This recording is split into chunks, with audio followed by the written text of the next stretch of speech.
तुमच्यामध्ये एक डेफिशियन्सी आहे जी एका गोळीने आपण भरून काढतोय, तर आता तुमचा थायरॉइडचा जो काही प्रॉब्लेम आहे तो ऑलरेडी सॉल्व्ह झालेला आहे. तर हे वर्षानुवर्ष बायका म्हणत राहतात की मला थायरॉइडचा प्रॉब्लेम आहे त्यामुळे मी बारीक होऊ शकत नाही. असं सिद्ध झालेलं आहे वेगवेगळ्या संशोधनांमध्ये की ज्या कपल्सचं सेक्स लाईफ नॉर्मल असतं ते पुरुष जास्त जगतात, त्यांना हार्टचे प्रॉब्लेम्स, एस्पेशली हार्टचे प्रॉब्लेम्स किंवा बाकीचे ज्या सगळ्या आरोग्य समस्या असतात त्या कमी राहतात. मुलांकडून वाटेल ते ऐकून घेणे हे सुद्धा स्त्रियांचं चुकतं. पहिल्या वेळी जेव्हा तुमची मुलं किंवा तुमच्या घरचे काहीतरी तुम्हाला अपमानास्पद किंवा तुमचा आत्मसन्मान कमी होईल असं बोलतात, तिथेच त्यांना कट करायला पाहिजे. सिझेरियनचा दर वाढलेला आहे निश्चित, त्यासाठी वेगवेगळ्या काय गोष्टी करता येतील याबद्दलही विचार व्हायला हवाच आहे. तुमचा जोडीदार आणि तुम्ही असे दोघंच पाहिजेत. हे जे लटांबर घेऊन जायची पद्धत आहे ना, की कुठे ट्रिपला गेलो तरी फ्रेंड्स जमवा, मुलं जमवा, मुलांचेही फ्रेंड्स जमवा, हे अख्खं लटांबर तुम्ही घेऊन जाता तेव्हा परत नवरा बायकोंमध्ये काहीच संवाद राहत नाही.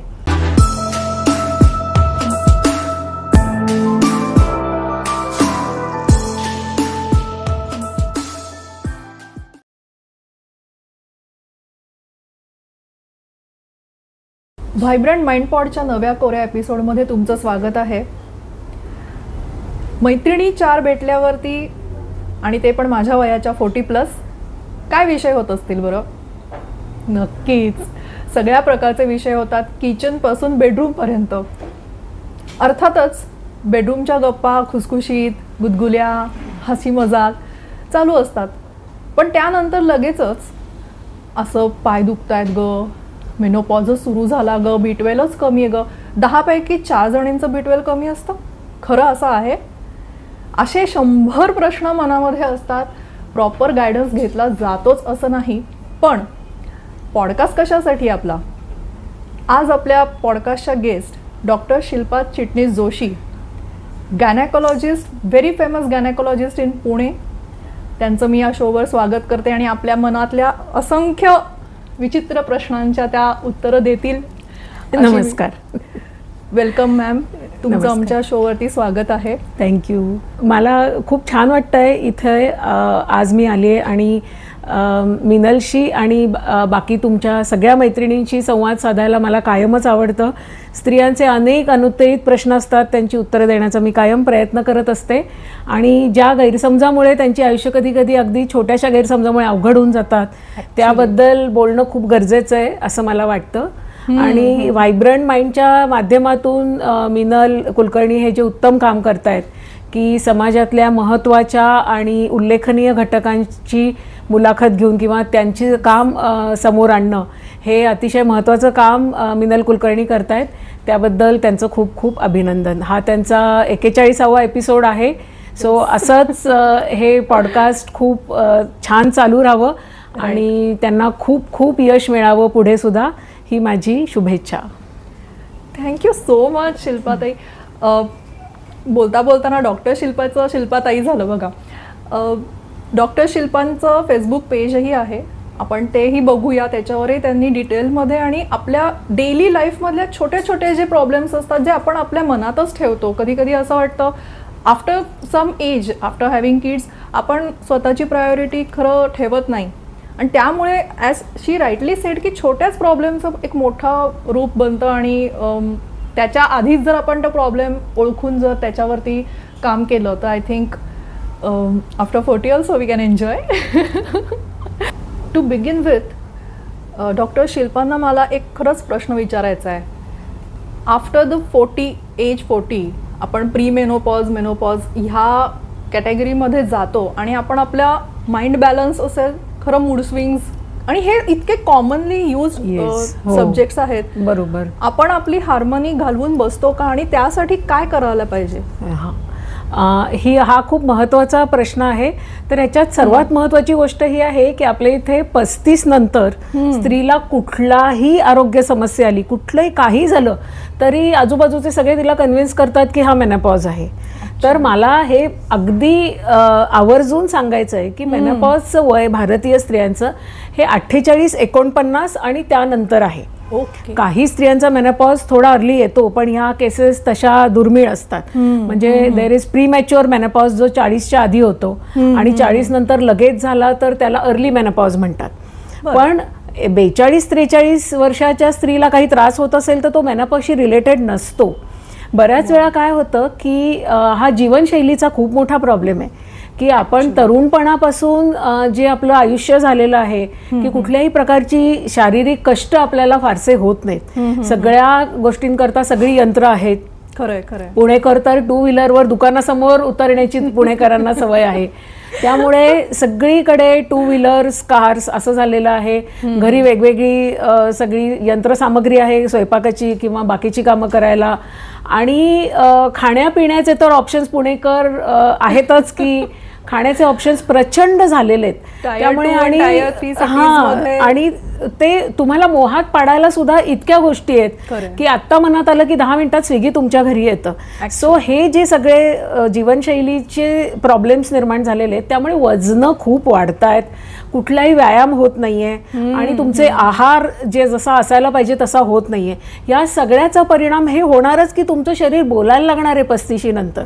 तरुणपणी काही खपून जातं किंवा तुमचं शरीर तेवढं ताकद असते शरीरामध्ये की काही काही गोष्टी जो ऍक्च्युली आपण खरं सांगायचं तर इन्सल्ट करतो बॉडीचा किंवा अब्यूज करतो तो खपून जातो तरुण वयात. 35 वर्षानंतर जर तुम्ही काळजी घेतली नाही तर मग वेगवेगळ्या समस्या निर्माण होतात आपल्या इथे. आणि मेंटल स्ट्रेस हा ही अतिशय मानसिक ताण हा इतका महत्वाचा फॅक्टर आहे की त्या मानसिक ताणामुळे 40 नंतरच ब्लड प्रेशर सुरू होणे किंवा शुगर वाढणे आणि ओबेसिटी हा जो मेजर इश्यू आहे की ओबेसिटीमुळे खूप ॲक्वायर्ड डायबिटीस आहे. म्हणजे खूप पेशंट आम्हाला सांगतात की आमच्या घरात कुणालाही नाही डायबिटीस, मलाच कसा होईल. पण तुमच्या आईवडिलांचं वजन किती होतं, त्यांची जीवनशैली कशी होती, तुझं वजन किती आहे, मग इन्शुलिन रेझिस्टन्स होतोय आणि मग त्यांना डायबिटीस खूप अर्ली सुरू होत आहे. आणि इतक्या अर्ली सुरू झालेल्या डायबिटीसची जी कॉम्प्लिकेशन्स असतात ती खूप जास्त असतात आणि त्याचा वेगवेगळ्या तुमच्या शरीरातल्या अवयवांवर प्रॉब्लेम होतो. त्यामुळे ही जीवनशैली जर का आपण चांगली ठेवली सुरुवातीपासूनच तर ह्याच्यात खूप फरक पडू शकणार आहे. हे सगळे लाईफस्टाईल डिसीजेस निर्माण झालेत. हो, येस, लाईफस्टाईलशी खूप रिलेटेड आहेत. मानसिक ताण आणि शारीरिक कष्ट किंवा व्यायाम कमी हा सुद्धा मेन फॅक्टर आहे. आणि एक दुसरे सुद्धा आता निर्माण झालेले आहेत की जे वर्षानुवर्ष व्यायाम करत नाहीयेत आणि सडनली मॅरेथॉनच धावायला लागतात. हो, हा एक sari run.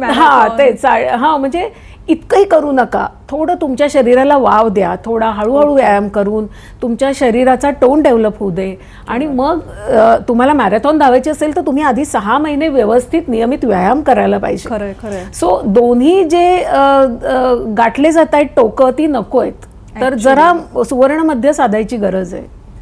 Very rightly sed. That's the real reason for the podcast. कारण आपण डिस्कशन्समध्ये फ्रेंड्स बरोबर ना एखादा विषय वेडावाकडा बोलला जातो, एखादीचा अनुभव जनरल मध्यभागी घेऊन तो बेस मानून केला. I think that's not done, you know. याचबरोबर एक शिल्पाताई एक प्रश्न होता माझ्या मनात. Self respect. मी अशा बऱ्याच कॉन्फिडेंट स्त्रिया म्हणजे ज्या मुली होत्या माझ्याबरोबर होत्या, आम्ही तरुण असताना एकत्र एकदम सक्सेसफुल झालेल्या, पण नंतर तब्येतीच्या कारणाने म्हणा, जॉब सोडायला लागल्याचा गिल्ट म्हणा, टीनएजर जेव्हा मुलं होतात तेव्हा त्यांच्याकडून आपल्याला अंडर एस्टिमेट केलं जातं, whereas we are also degree holders. ह्या सगळ्या ह्याच्यामध्ये त्यांचं सेल्फ रिस्पेक्ट कुठेतरी असा खच्चीकरण होतं आणि त्याला मेनोपॉजचं नाव दिलं जातं. B12 कमी म्हटलं जातं, मला निराशा वाटते म्हटलं, यु नो, अँझायटी आणि डिप्रेशन असं कॉमनली टर्म्स सगळ्या थ्रो होतात. हो, बरोबर. How would you look at it की खरंच B12 कमी असतं लोकांचं एवढ्या प्रमाणामध्ये आहे? खरं सांगायचं तर भारतीय लोकसंख्येमध्ये काही लोक असे आहेत की ज्यांचं B12 खरोखरच कमी असतं. त्यांच्या जेनेटिक्समध्ये असं असतं की त्यांनी नॉनव्हेज फूडमध्येच B12 असतं आणि अंड्यामध्ये किंवा व्हेजिटेरियन फूडमध्ये खूप कमी असतं. पण हे जे लोक आहेत ह्यांच्यामध्ये जेनेटिक प्रॉब्लेम असतो की त्यांनी नॉनव्हेज किंवा कुठलंही फूड खाल्लं तरी B12 ॲब्सॉर्बच होत नाही. आणि B12 डेफिशियन्सीचा असा प्रॉब्लेम आहे की 2 मेजर त्याचे प्रॉब्लेम्स की वन इज नैराश्य येतं आणि दुसरं म्हणजे स्ट्रोकची रिस्क म्हणजे पॅरालिसिसच्या अटॅकची रिस्क असते. सो B12 डेफिशियन्सी हा सिरियस प्रॉब्लेम आहे, पण तो इतकाही कॉमन नाहीये की प्रत्येक स्त्रीला काही त्रास व्हायला लागला की म्हणायचं B12 प्रॉब्लेम आहे. तसं नाहीये. त्यासाठी प्रॉपर वैद्यकीय सल्ला नीट घेऊन त्याची ट्रीटमेंट करणं गरजेचं आहे. आणि काय B12 डेफिशियन्सी समजा असेल तर ती एका महिन्यात बरोबर होऊ शकते, नॉर्मल होऊ शकतं. ओके. त्याच्यानंतर या स्त्रियांचे ज्या समस्या आहेत त्याचा काहीतरी सोल्युशन काढणं हे त्यांच्या हातात आहे. सो एक गोष्ट जसं पेशंट म्हणतात की मला थायरॉइड आहे त्यामुळे माझं वजन कंट्रोल होऊ शकत नाही, तर हे किती चुकीचं आहे की तुम्ही जर थायरॉइडची गोळी घेत असाल आणि तुमच्या अल्ट्रा TSH लेवल्स जर का नॉर्मल असतील तर तुम्हाला थायरॉइडचा प्रॉब्लेम नाहीये. तुमच्यामध्ये एक डेफिशियन्सी आहे जी एका गोळीने आपण भरून काढतोय, तर आता तुमचा थायरॉइडचा जो काही प्रॉब्लेम आहे तो ऑलरेडी सॉल्व्ह झालेला आहे. तर हे वर्षानुवर्ष बायका म्हणत राहतात की मला थायरॉइडचा प्रॉब्लेम आहे त्यामुळे मी बारीक होऊ शकत नाही किंवा माझा वेट लॉस होऊ शकत नाही, असं नाहीये. सो अशा एकेका गैरसमजामध्ये बायका अडकून राहतात. आणि हे मुलांचं काय होतं, 40 नंतर मुलं मोठी होतात, त्यांच्या विश्वात ती रमतात, म्हणजे चिमण्यांची पिल्लं उडून गेलेली आहेत आणि नवऱ्याचं ते जनरली पीक करिअरचा पिरियड असतो. सो त्याचा उत्कर्ष होत असतो नोकरीत, त्यामुळे त्याला खरं सांगायचं तर त्याच्या जोडीदाराकडे लक्ष द्यायला वेळ नसतो आणि थोडंसं त्या अतिपरिचयात अवज्ञासारखं फारसं नवरा बायकोंमध्ये ते रिलेशन किंवा ते आकर्षण राहिलेलं नसतं, त्यामुळे ही स्त्री एकटी पडते. तर अशा वेळी तिचा सेल्फ एस्टीम किंवा सेल्फ रिस्पेक्ट आत्मसन्मान जो आहे तो तिने जपायचा असतो. आणि यासाठी असं म्हटलं जातं की ज्या स्त्रिया त्यांच्या मैत्रिणींबरोबर जास्त असतात त्यांचं मानसिक आरोग्य जास्त चांगलं राहतं. म्हणजे हे ऍक्च्युली आपल्याला सगळ्यांनाच माहिती आहे, पण हे संशोधनामध्ये सुद्धा सिद्ध झालंय. हे खूपच उल्लेखनीय आहे की हे नोन आहे की तुम्ही तुमच्या मैत्रिणींबरोबर वेळ घालवा, तुमचे छंद जोपासा, ज्या गोष्टी तुम्ही सोडून दिल्या होत्या मुलांकडे बघताना, नवऱ्याकडे बघताना, घरच्यांकडे बघताना, ते आता लक्ष स्वतःकडे केंद्रित करा. तर हे सुद्धा खूप महत्वाचं आहे की स्वतःला वेळ द्या. निदान 1-2 तास तरी दिवसाकाठीचे स्वतःसाठी असावेत, हे खूप महत्वाचं आहे. आणि ह्या सगळ्या गोष्टी केल्या की तुमचा आत्मसन्मान आणि सेल्फ एस्टीम जपलं जाईल. मुलांकडून वाटेल ते ऐकून घेणे हे सुद्धा स्त्रियांचं चुकतं. पहिल्या वेळेस जेव्हा तुमची मुलं किंवा तुमच्या घरचे काहीतरी तुम्हाला अपमानास्पद किंवा तुमचा आत्मसन्मान कमी होईल असं बोलतात, तिथेच त्यांना कट करायला पाहिजे पहिल्याच वेळी की हे मला चालणार नाही. ही एवढी साधी गोष्ट सुद्धा स्त्रिया करत नाहीत. त्यामुळे मग आणि उलट असं कधी कधी ना कौतुकाने सांगताना दिसतात इतरांना, माझा मुलगा ना मला असं बोलतो. हे नको व्हायला. बिकॉज देर आर माझ्याच अशा मैत्रिणी ज्यांना मी खूप छान करिअर मध्ये असताना पाहिले, त्यांनी त्यांच्या मुलांसाठी फॅमिलीसाठीच ते सोडलेलं असतं आणि त्यांच्याच कडून ते खरंच इट इज समटाइम्स त्रास होतो. टेलिंग इज एक्स्ट्रीमली इम्पॉर्टंट आणि फ्रेंड्सचा ग्रुप असायला हवा. आय नो आणि all friends must be very happy today.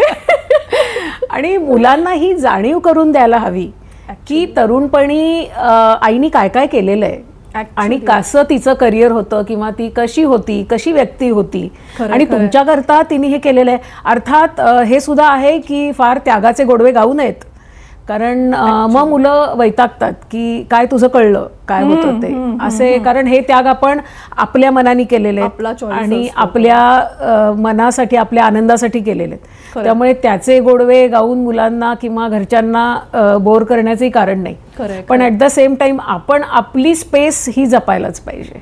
Very nicely put together दोन्हीकडून. म्हणजे शिल्पाताई असं मस्त कान कारण मी असंही बघते की जर का मुलांना सारखं तुला मी 9 महिने पोटात वाढवलं, तो काही तुम्हाला आमंत्रण द्यायला आला नव्हता की मला जन्म द्या, ही सुद्धा तितकीच फॅक्ट आहे ना की सतत त्यांना ब्लॅकमेल करायचं की मी तुझ्याकरता किती केलंय. हे सोडा आता. म्हणजे हे गेलं. शुड बी बॅलन्स आणि स्वतःसाठी वेळ देऊन, ऍज शी राईटली सेड की एखादा छंद म्हणा, एखादं काम म्हणा जे आधी बरोबर सुटलं असेल किंवा थोडं मागे पडलं असेल ते पुन्हा परस्यू करायचं. आता this is the right golden time. अगदी ऍब्सोल्युटली. ह्याच्यामध्ये माझा एक असं म्हणजे आता आपण शिल्पाताई बरोबर एवढ्या छान गप्पा मारतोय आणि शी इज अ गॅयनेकोलॉजिस्ट, तर मला थोडीशी अशी मध्येच धास्ती वाटते की मध्येच त्यांचा फोन वाजेल की काय, की डिलेव्हरीला टेबलवरती घेतली आता पेशंट वगैरे. तर हे असं how many times you run like this शिल्पाताई? ऍक्च्युली खरं सांगायचं तर आताची आपली जी वैद्यकीय सिस्टीम आहे आमची गायनेकोलॉजिस्टमध्ये, ते असे प्रसंग खूप कमी येतात. ओके. एकतर हे जे सिनेमांमध्ये दाखवतात ना की पळवलं आणि ती लगेच डिलिव्हर झाली वगैरे, असं झालं तर आम्हाला आनंद आहे. ऍक्च्युली हल्ली परिस्थिती अशी आहे की नॉर्मल डिलिव्हरी करायला खूप अवघड झालेलं आहे, कारण स्त्रियांची वय वाढलेली आहेत प्रेग्नन्सीसाठी आणि त्यांचा माइंडसेट सुद्धा बदललेला आहे. जी वेगळी कॉम्प्लिकेशन जी पूर्वी आपल्याला गुंतागुंत दिसत नव्हती ती दिसते. तर ह्याच्यामध्ये एक मला असं सांगावंसं वाटतं की ज्या आमच्या पेशंटच्या आज्या वगैरे असतात किंवा आज्याच, आता कारण आया सुद्धा वेगळ्या कॅटेगरीतल्या आहेत, तर त्या म्हणतात की आमच्या वेळी कशा भराभर डिलिव्हरीज व्हायच्या आणि तुम्ही हे काय करत बसता, दिवसेंदिवस त्याचा प्रयत्न करत बसायचा, मग शेवटी सिझेरियनचा रेट वाढतोय. हा तर सगळीकडेच याबद्दल चर्चा चालू आहे. तर हे असं आहे की माझ्या एक सिनियर गायनेकोलॉजिस्ट टीचर होत्या, त्या म्हणायच्या की अगं ह्या आपल्या पेशंट आहेत ना, ही कुंडीतली झाड आहेत.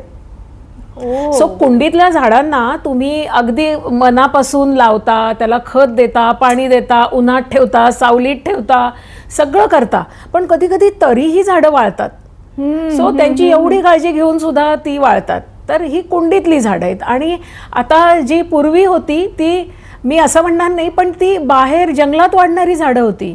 त्यांचं जमिनीतली झाडं होती. त्यांचं शरीराचा वेगळाच एक पॅटर्न होता, त्यांचं कष्टाचं शरीर होतं. आणि सर्वात महत्वाचं म्हणजे त्या खूप कमी वयात प्रसूत होत होत्या, खूपच कमी वयात. त्यामुळे त्यावेळी त्यांची मानसिक आणि शारीरिक स्थिती आणि आजच्या मुलींची शारीरिक आणि मानसिक स्थिती खूप वेगळी आहे. लवचिकता, मसल टोन सगळंच खूप वेगळं. इव्हन मानसिकता.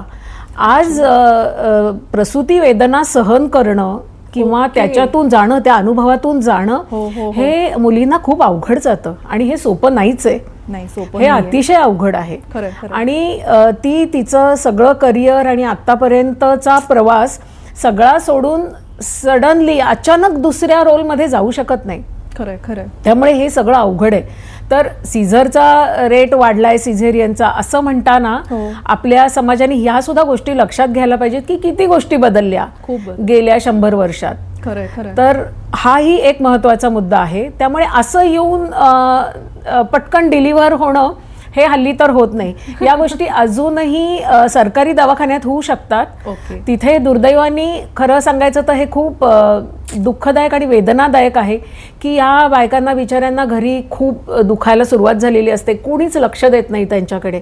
आणि ऐनवेळी अगदी आता ती बाई घाईला आली की मग तिला रिक्षात कोंबायचं, कुठंतरी कोंबायचं आणि घेऊन जायचं. मग तिची प्रसूती रिक्षातच होते, टेम्पोमध्येच होते, हॉस्पिटलच्या दारातच होते. आणि मला याचं वाईट वाटतं की ह्या गोष्टी पेपरमध्ये कौतुकाने छापून येतात की रिक्षातच प्रसूत झाली, ट्रेनमध्येच प्रसूत झाली. कुणीही हा प्रश्न का नाही विचारत नातेवाईकांना की तुम्ही इतकं दुर्लक्ष का केलं. ती बाई सुखरूप प्रसूत झाली आणि सगळं झालं म्हणून ती तिथे ऍक्च्युली तिचा जीव जाऊ शकतो. ऍक्च्युली म्हणजे ट्रेनमध्ये प्रसूत झाली स्त्री आणि समजा तिला ब्लिडिंग झालं तर ती ट्रेनमध्येच तिचा जीव जाऊ शकतो. सो हे बेजबाबदार तिचे नातेवाईक आहेत आणि तिच्या आजूबाजूची लोक आहेत की ज्यांनी तिच्यावर ही वेळ आणली. ही कौतुक करण्याची गोष्ट नव्हे खरं सांगायचं तर. स्पीचलेस. कारण आयुष्मान खुरानाचा पण एक पिक्चर होता, मला ऍक्च्युली आता I just forgot the name, पण त्याच्यात सेम असंच दाखवलंय. आणि तेव्हा हॉस्पिटल मॅनेजमेंट म्हणजे तो इंटर्न असतो आणि तो दारात हॉस्पिटलच्या डिलिव्हरी करतो आणि त्याचे सिनियर्स त्याच्यावरती केस करतात किंवा त्याला रस्टिकेट करण्याचा प्रयत्न करतात. Because that's not the way to deliver किंवा यु नो. आणि हॉस्पिटलच्या तिथे का, म्हणजे he could have taken her inside, isn't it. पण म्हणजे डिलिव्हरी आणि आई होणं हे सगळं खूप एका स्त्रीच्या खूप जवळचं असतं. हे खूप अवघड आहे. आजच्या काळात सुद्धा जर का काही गुंतागुंत झाली तर एखादी स्त्री जीवाला मुकू शकते. आपल्याला असं वाटतं की आता हे सगळं खूप सोपं झालेलं आहे, तर हे सोपं झालेलं नाहीये. आपण खूप वैद्यकीय संशोधन करून, खूप वेगवेगळी औषधं आणि खूप जास्त काळजी घेऊन हा जो मॅटर्नल मॉर्टॅलिटी रेट म्हणतात, म्हणजे माता मृत्यू दर, हा पण खूप खाली आणलेला आहे, खूप खाली. आणि पूर्वीच्या मानाने तर खूपच जास्त. सो जेव्हा लोक म्हणतात की स्त्रीरोग तज्ञ सारखे सिझेरियनच करतात, तेव्हा त्यांनी हेही पण बघायला पाहिजे की माता मृत्यूदर किती खाली आलाय. सो ह्या सगळ्या गोष्टींचा विचार करायला हरकत नाही आहे. पण आज खरंच खूप इम्पॉर्टंट टॉपिक आपण आय थिंक बोललेलो आहोत. आणि सीझरच होतं या हॉस्पिटलमध्ये गेलं की I am very sorry doctor. नाही बरोबर आहे. आणि हे आपण या साईडला लाईक आपण असं म्हणू ओटी किंवा ऑपरेशन थिएटरच्या बाहेरच्या लोकांचं हे होतं, आणि she is from the inside man. आज त्यांच्याकडून आपण हे ऐकल्यावरती खरंच इट्स आय ओपनर आहे की that's not the way it is. आणि आपल्याला एकच बाजू माहिती आहे, आणि दुसरी बाजू पूर्ण खोटी असं नाहीये. सिझेरियनचा दर वाढलेला आहे निश्चित, त्यासाठी वेगवेगळ्या काय गोष्टी करता येतील याबद्दलही विचार व्हायला हवाच आहे. पण दोन्ही बाजू समजून घेऊन आपण बॅलन्स्ड विचार केला तर जास्त चांगलं. राईट. डिलेव्हरी असेल किंवा आपण आता 40शी बद्दल बोललो, हार्मोनल चेंजेस, B12 वगैरे. आता डिलेव्हरीला येणाऱ्या किंवा प्रेग्नंट मुलींचा पण एक कॉमन क्वेश्चन असतो, आणि 40शी नंतर पण एक कॉमन क्वेश्चन असतं की is it safe to have sex delivery झाल्यानंतर कधी होऊ शकतो. आणि 40 तो मला माझ्या ऑडियन्स, माझ्या अॅनालिटिक्समध्ये मला युट्यूबच्या माहिती आहे की माझे ऑडियन्स कोण आहेत. बरोबर. 35 to 55 असा साधारण माझा हे आहे, मेल फिमेल सिमिलर आहे व्ह्युअर्स. तर मला हा प्रश्न विचारायचा आहे की नाही बरोबर आहे, हा खूप महत्वाचा प्रश्न आहे. आता भजन करायला जायचंय आम्ही, how it is, how do you look at it. आणि हा इतका महत्वाचा प्रश्न फार क्वचित विचारला जातो मिनल, त्यामुळे तुम्ही महत्वाचा प्रश्न विचारलाय. तर प्रेग्नन्सीमध्ये जर पहिलं अबॉर्शन किंवा अशी काही हाय रिस्क प्रेग्नन्सी नसेल की गेल्या वेळी तिचं पहिल्या 3 महिन्यात अबॉर्शन झालं किंवा काहीतरी वेगळी हिस्ट्री आहे, काहीतरी गुंतागुंतीची प्रेग्नन्सी आहे, असं जर का नसेल तर couple can have safe sex. काही प्रॉब्लेम नाहीये. फक्त 7व्या महिन्यानंतर आम्ही असं म्हणतो की इन्फेक्शनची रिस्क वाढते, त्यामुळे 7व्या महिन्यानंतर सेक्स न केलेला बरा. पण जर का काही प्रॉब्लेम नसेल तर पहिले 7 महिने काहीच प्रॉब्लेम नाही. फक्त थोडंसं असं आहे मात्र की जे हॉर्मोनल चेंजेस स्त्रीच्या शरीरात होत असतात त्यामुळे तिला सेक्सची इच्छा होईलच असं नाही. आणि प्रसूतीनंतर, डिलिव्हरी नंतर 2 महिने जायला हवेत. तिचं शरीर जे सगळे गर्भावस्थेचे बदल तिच्या शरीरात झालेले असतात ते सगळे 2 महिन्यात नॉर्मलला येतात. तर 2 महिन्यानंतर सेक्शुअल लाईफ प्रॉपर नॉर्मल सुरू होऊ शकतं. पण ते आता आपल्याला हे माहितीच आहे की ते बाळ हा जो मेजर फॅक्टर तिथे आता आलेला आहे, फोकस त्याच्यावर, तर तो कंटिन्युअस तेच त्या बाळाचं रडणं, शी शू याच्यामध्ये आई गुंतलेली राहते. आणि मग तिथून ऍक्च्युली एका विसंवादाला सुरुवात होऊ शकते की त्याच्यानंतर त्या आईचं लक्ष पूर्ण बाळाकडे आणि तिच्या जोडीदाराकडे तिचं दुर्लक्ष होतं. आणि मग तो तरी पुरुष समजून घेतात, नाही घेत असं नाही, पण थोडा स्त्रियांनी पण प्रयत्न हा करायला पाहिजे की हा जोडीदार आहे आणि हे माझं बाळ आहे. जोडीदाराला अगदी 0 वेळ तुमचा आणि 100% बाळाला, याच्यामध्ये काहीच अचीव होत नाही. कारण अति लक्ष दिल्याने बाळ सुद्धा जास्त त्रास देतात आईला. खरंय, हे अगदी मी हक्काने म्हणू शकते, बिकॉज आफ्टर हॅव्हिंग 2 किड्स. अगदी ऍब्सोल्युटली. सारखं तुम्ही बाळाभोवतीच फिरायचं आणि माझ्या बाळाचं सगळं मीच करणार, कुणालाही दुसऱ्याला माझं त्यांचं मला पटत नाही, ह्यांचं मला पटत नाही, मी काही माझ्या बाळाला डे केअर मध्ये ठेवणार नाही, सगळं मीच करणार. यामुळे होतं काय की एकतर तुमच्या बाळाला शेअरिंगची सवय राहत नाही, ऍक्च्युली त्याला त्याच्या वयाच्या दुसऱ्या मुलांबरोबर मिळवून घेण्याची, मिसळण्याची सवय लागत नाही. तुमच्या सासू सासऱ्यांना किंवा तुमच्या आई वडिलांना त्यांच्या नातवंडांचा सहवास कमी पडतो, जे बाळांकरता आणि आजी आजोबांकरता सुद्धा उत्तम असतं. हे पण खूप महत्वाचं आहे. आणि बाळांना किंवा मुलांना आईची तेवढी किंमत राहत नाही, जी सारखीच असते समोर, माझ्या सेवेतच आहे, सारखी सेवेत असलेली आईची अजिबात किंमत राहत नाही मुलांना, आणि ती बऱ्याच वेळा छळतात जास्त. सो काहीतरी रिअल आय ओपनर आहे. किती जणांना हे रिलेट होतंय. आय मीन आपणच बरेचदा आपल्या पायावर दगड मारून, म्हणजे थोडं स्वतःही मोकळं राहा, बाकीच्यांनाही आनंद द्या. आणि सगळ्यांचं बाळ असतं. हो बरोबर आहे. द होल टाउन, म्हणजे अशी इंग्लिशमध्ये म्हण आहे ना, the whole town brings up the child. Wow. So जितकी जास्त लोक इन्व्हॉल्व तितकी त्या बाळाचा भावनिक विकास, जो हल्ली खूप कमी दिसतो, त्याचा भावनिक आणि शारीरिक विकास सुद्धा जास्त होतो. जितक्या जास्त लोकांना तो भेटेल, जितकं मिसळेल. हे हल्ली होतच नाही. माझी आई, माझी आई, माझी आई आणि माझे बाबा. आणि मग जोडीदारावर बऱ्यापैकी अन्याय होतो की त्याला फक्त सेक्सची अपेक्षा असेल असं नाही, त्याला असंही वाटत असेल ना की माझी पूर्वीची बायको कुठे गेली. खरंय खरंय. तर हा सुद्धा थोडा विचार व्हायला पाहिजे बायकांकडून, मुलींकडून. पण वाटतं ना, 40 नंतर करायचंय हे बाळाचं एखाद वेळी नंतर आपण रिकव्हर, बाळ मोठं होईल, विल गेट द टाइम. पण आफ्टर 40 आय हॅव सीन की भजन करायला अगदी वगैरे नाही. आणि हे खूप कॉमन आहे. 40 तर तुम्ही बरंच पुढे जाताय. ही परिस्थिती 30ल्या जोडप्यांमध्ये सुद्धा आहे की हो अगदी अगदी माझ्याकडे येतात आणि 2 महिने पाळी आली नाही म्हणून येतात. आणि मग मी समजा विचारलं की मग प्रेग्नन्सीची शक्यता आहे का? छे आमच्यात तसं काही नाहीच आहे.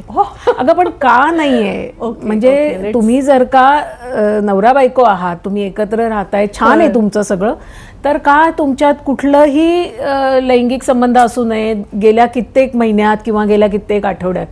आणि हे आपल्याकडे ना तो अजूनही असा विषय आहे की नसेल तरच बरं.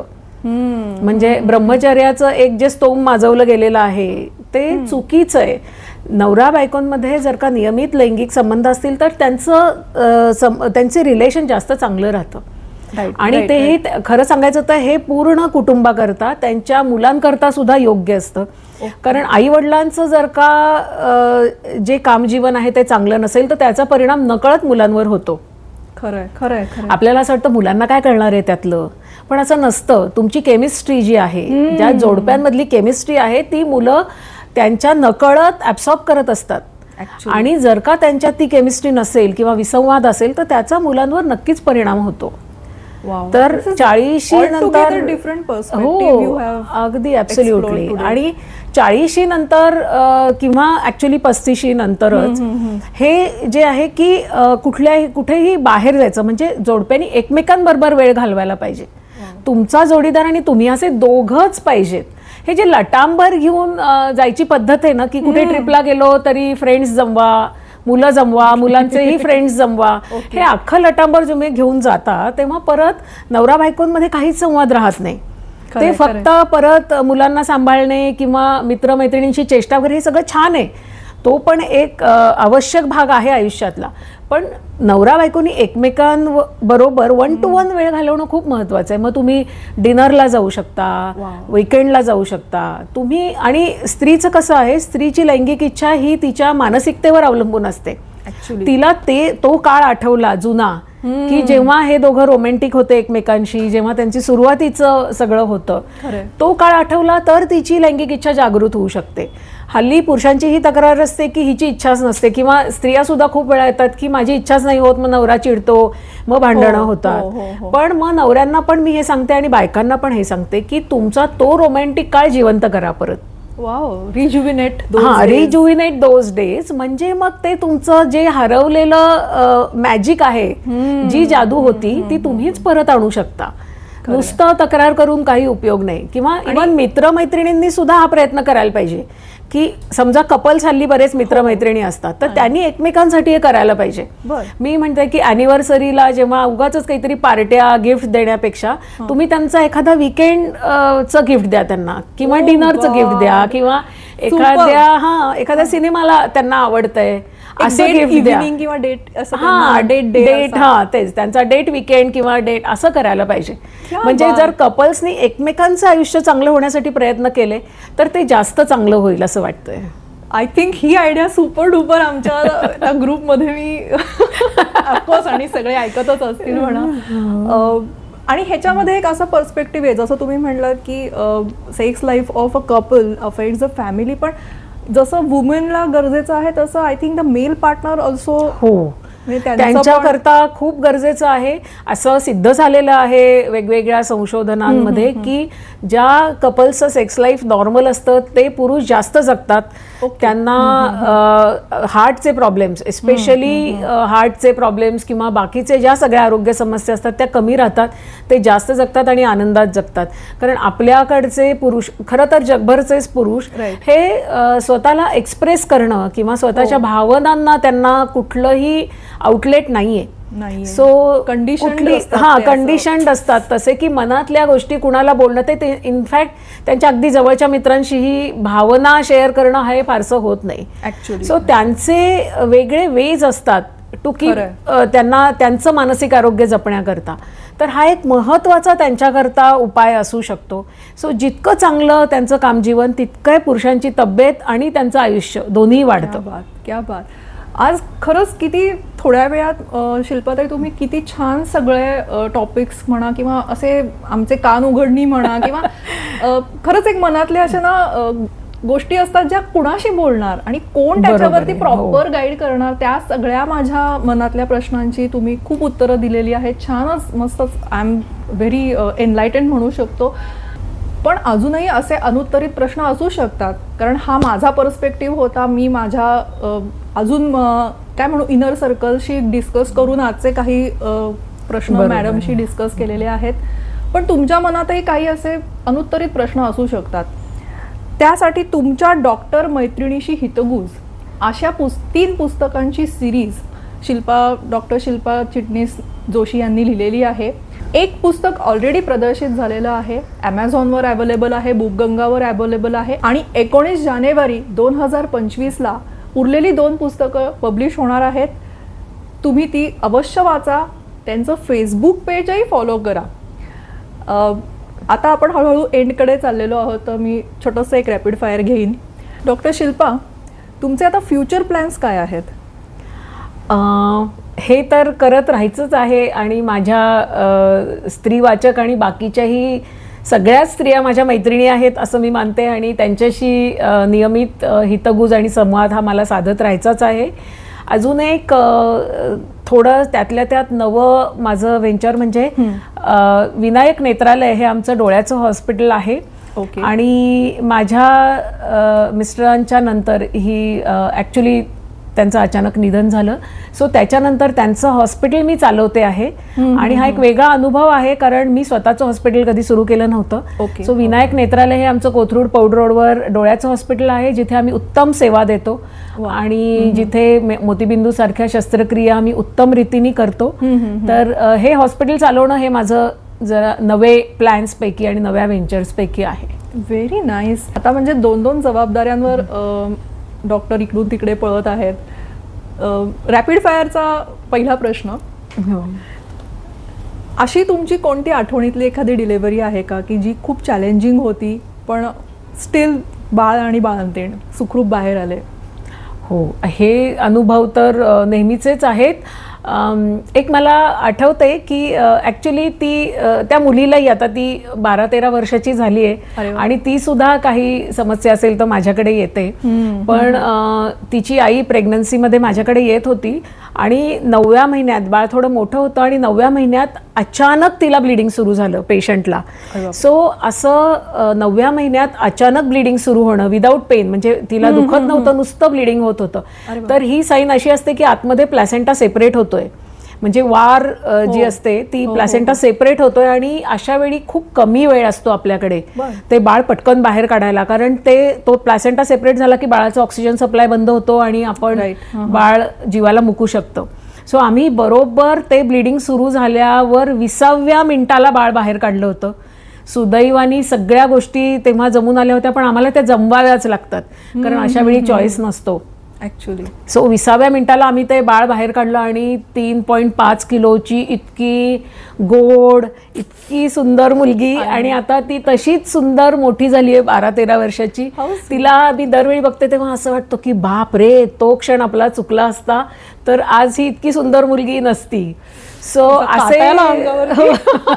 असे प्रसंग आम्हा स्त्रीरोग तज्ञांच्या आयुष्यात कायम असतात की एक असं इंट्युशन येतं की समथिंग इज रॉंग, आपण आत्ताच ऍक्शन घेतली पाहिजे.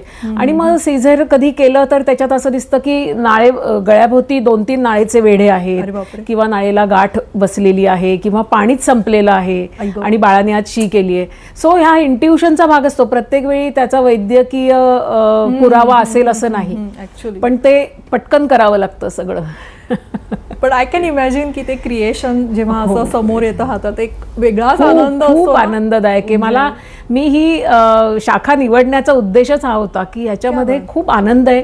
तुमची पेशंट पण तुमच्याकडे येते तेव्हा ती निरोगी असते आणि सगळं व्यवस्थित झालं तर ती आनंदाने घरी जाते. ऍक्च्युली थोडंसं पर्सनल डॉक्टर शिल्पांबद्दल आपण जाणून घेऊया. प्रोफेशनल प्रश्न होता खरं हा, पण आता एक पर्सनल प्रश्न. जर डॉक्टर शिल्पांना रिलॅक्स म्हणून, हॉबी म्हणून, किंवा आज मी रिलॅक्स राहणार आहे, तर त्या हॉबी म्हणून काय करतात? खरं सांगायचं तर to do nothing is my hobby. म्हणजे लिहिणं ही माझी हॉबी आहेच. ओके. पण नुसतं एखाद्या सुंदर ठिकाणी बीचवर नुसतं समोर बघत तासनतास बसणे हे मला सर्वात आवडतं. कुठल्याही निसर्गाचा सुंदर एखादं शांत निर्जन आणि जस्ट समोर बघत राहायचं शांतपणे, ह्याला तोड नाही. कमाल. म्हणजे आय विश की तुम्हाला असं छान एखादा वीकेंड आणि हे मिळो, कारण त्यांच्या 2 आता जबाबदाऱ्या आपण आत्ताच ऐकल्या, त्याच्यातून त्यांना वेळ असा मिळावा आणि छान रिलॅक्स आपण रिफ्रेश होतो खरं या. बरोबर, अगदी अगदी. आवडतं फेवरेट फूड? वरण भात. आणि आता सीझन पण मस्त आहे. हो, अगदी अगदी. वरण भातासारखं काहीच नाही जगात असं मला वाटतं. क्या बात, क्या बात. आज आपल्या इकडे डॉक्टर शिल्पा आले आणि त्यांनी अशा मस्त दिलखुलास आणि कान उघडणीच्या मस्त गप्पा केलेल्या आहेत. त्याच्यासाठी मी त्यांना खरंच खूप थँक्यू म्हणते. डॉक्टर शिल्पांचा कॉन्टॅक्ट नंबर, विनायक हॉस्पिटलचा कॉन्टॅक्ट नंबर आपण डिस्क्रिप्शनमध्ये देऊच या. मॅम, तुम्ही अजून हॉस्पिटल्समध्ये कुठे असता? मी कोथरूडमध्ये शाश्वत मॅटर्निटी हॉस्पिटल आमचं आहे आणि बाकी काही हॉस्पिटल्समध्ये सुद्धा मी आहे की प्रत्येक पेशंटच्या गरजेनुसार मी तिथे पेशंट्स ॲडमिट करते. डॉक्टर शिल्पा चिटणीस जोशी यांच्याशी तुम्ही कॉन्टॅक्ट करू शकता. नेसेसरी डिटेल्स आपण डिस्क्रिप्शनमध्ये देतच आहोत.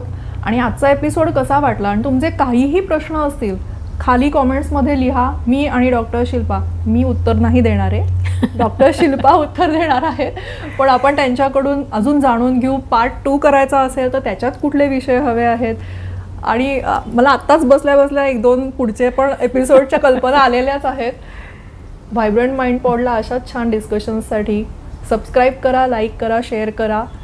मी माझ्या हँडमेड बिझनेसचं एक छोटंसं गिफ्ट आणलेलं आहे. डॉक्टर शिल्पा आणि त्यांच्या एक क्रिएशन, अशी 2 गिफ्ट्स आज मी देणार आहे. हे डॉक्टर शिल्पांसाठी पिंक कलरचा, किती सुंदर आहे, खूपच सुंदर. आणि हा एक क्रोशाचा फ्रॉक आहे. माझ्याकडून तुम्ही जर एखादी बेबी डिलिव्हर केली आणि if you feel to give, please give it to her. Thank you so much Minal. मला ह्या गप्पा मारायला खूपच मजा आलेली आहे. म्हणजे हे पॉडकास्ट चालू आहे असं मी विसरलेच होते. मैत्रिणीशी हितगुज. मैत्रिणीशी हितगुज असाच हा सुंदर अनुभव झालेला आहे. त्यामुळे व्हायब्रंट माइंडला फॉलो, शेअर आणि सबस्क्राईब नक्की करा. थँक्यू. आणि आमच्या दोघींकडनं बाय बाय. Bye bye.